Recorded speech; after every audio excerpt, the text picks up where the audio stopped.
Hey everybody, and welcome back to my channel, where today we are going to do a check-in.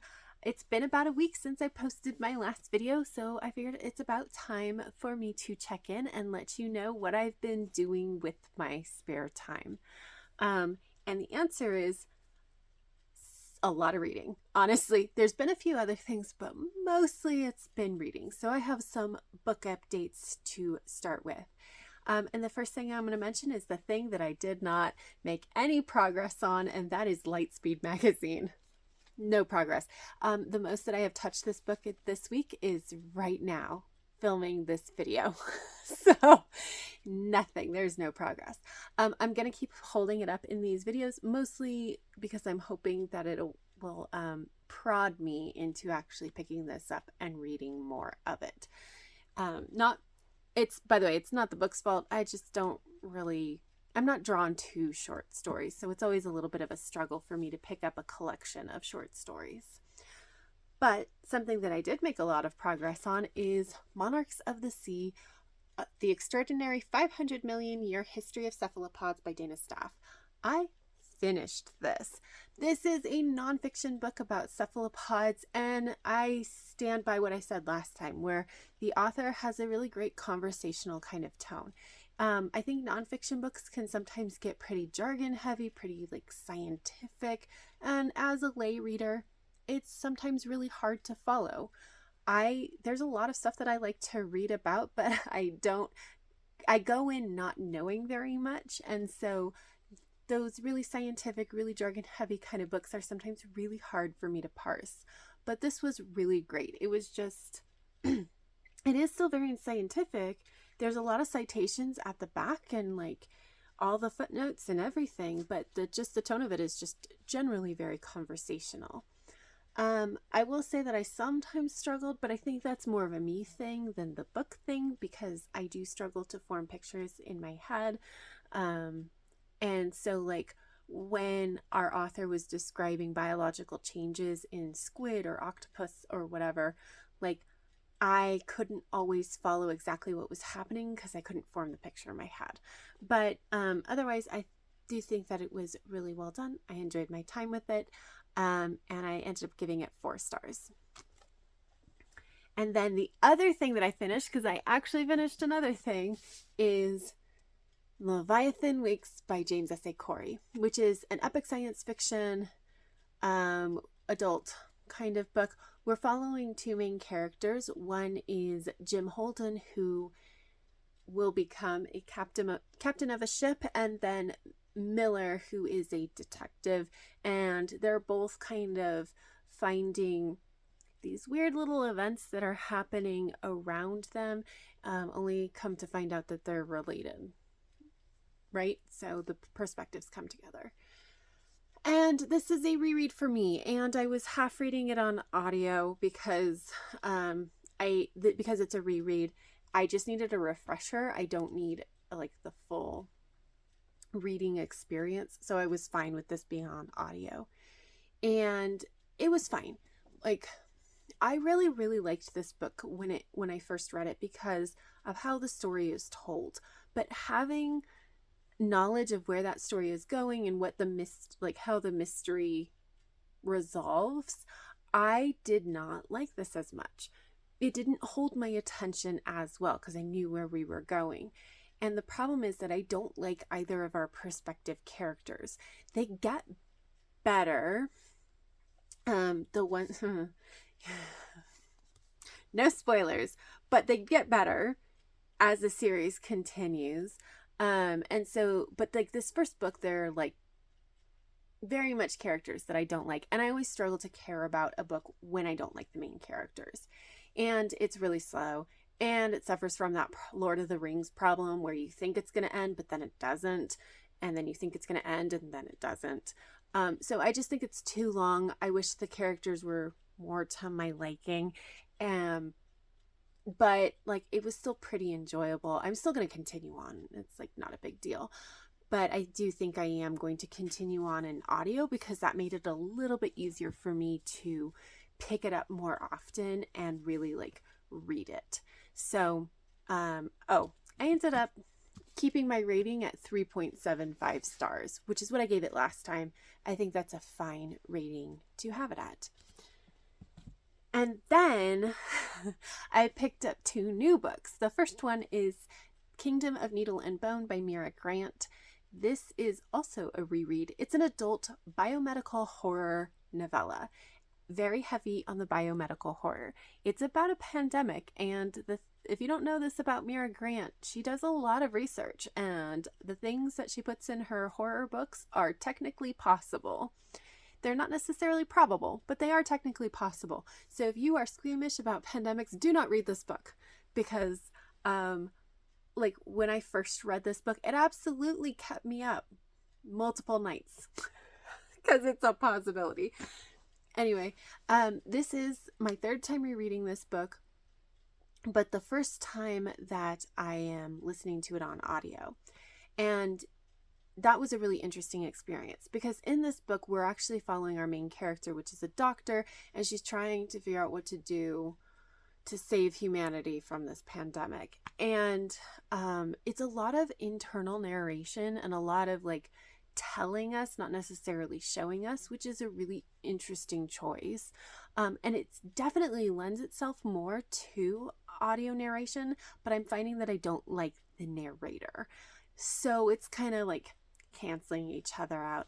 It's an enjoyable enough like way to spend the time, but I don't think that I probably won't do audio again for this book. But it is a reread. I like it. Like, I don't know what else to say about it. I'm 50% of the way in. And then the other thing that I picked up is I started In the Labyrinth of Drakes, a memoir by Lady Trent by Marie Brennan. So this is the 4th book in the Memoirs of Lady Trent series, and it's like adult historical fantasy. It's really interesting. It's like clearly like Victorian-esque times, but like make it dragons, and we're following a scientist who is studying them, which is fantastic.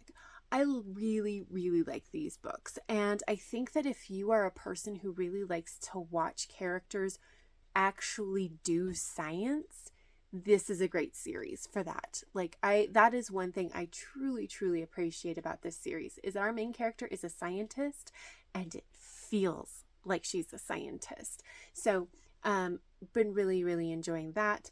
And I'm already hooked. I've read 100 pages already, and I started this like yesterday, I think. And I was still trying to finish up my other books. So I managed to read 100 pages in between all of that. So I'm hooked. I'm really excited. And then I know that I will be picking up another book to replace like Leviathan Wakes, but we'll get to that in a minute. The other things that I have been doing with my time is Animal Crossing. Yay, I did pick this up. I am like fully back into it. I have goals.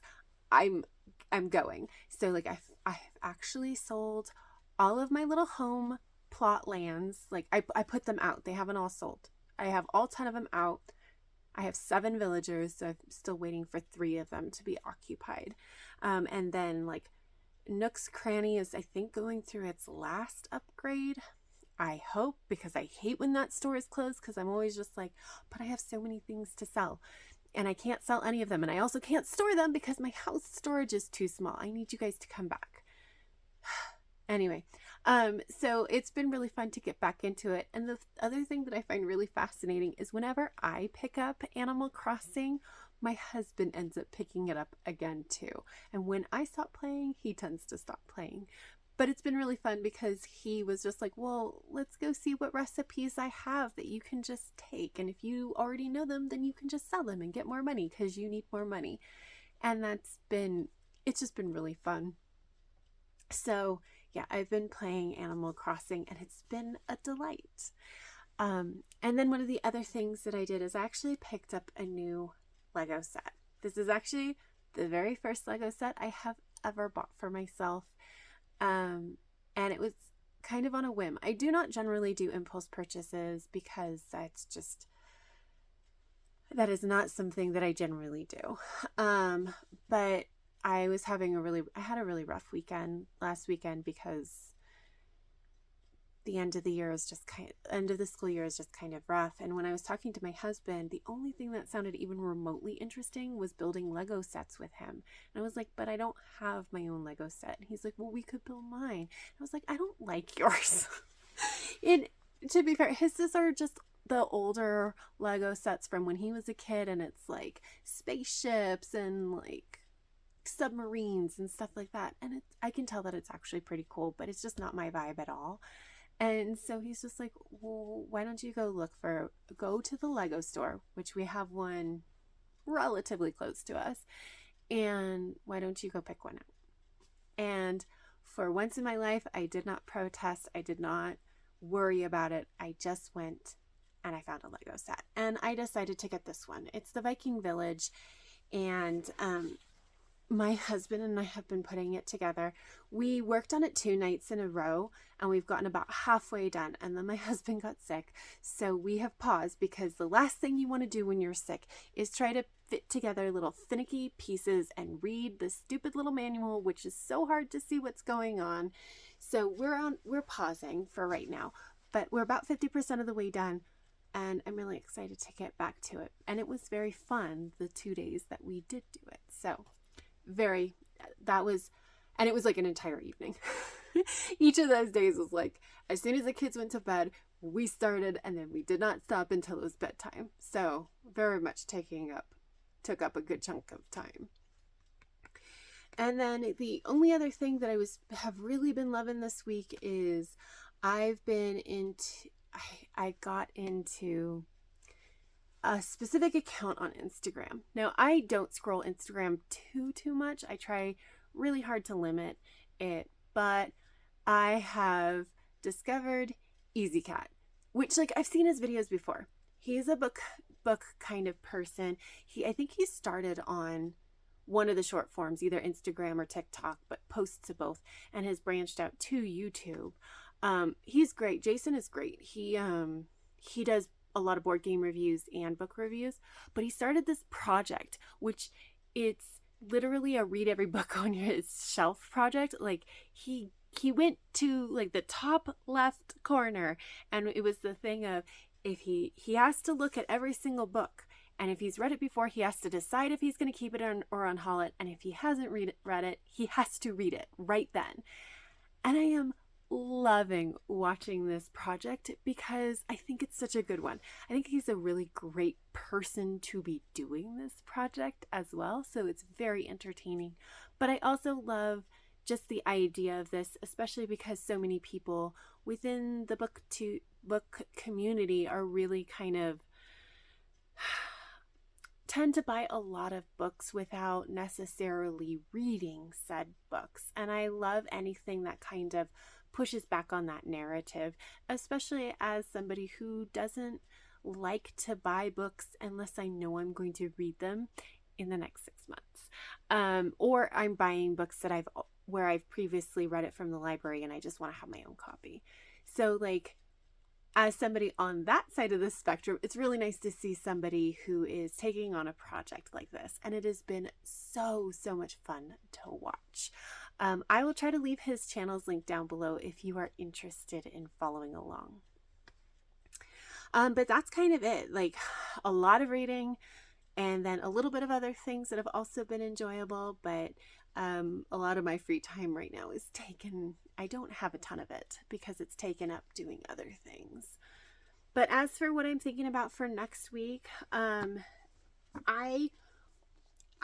going to read this. I already know I'm going to read this because I'm 100 pages in and I'm hooked. And there's actually a good chance that I'm going to finish it this week.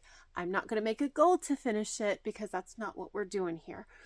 But it's very likely that I will finish it just because I'm enjoying the story so much. And it's not unreasonable for me to read another 270 pages in a week. I'm also going to pick up another book because I pretty much always have 2 physical books on the go. And I'm going to pick up The Splinter in the Sky.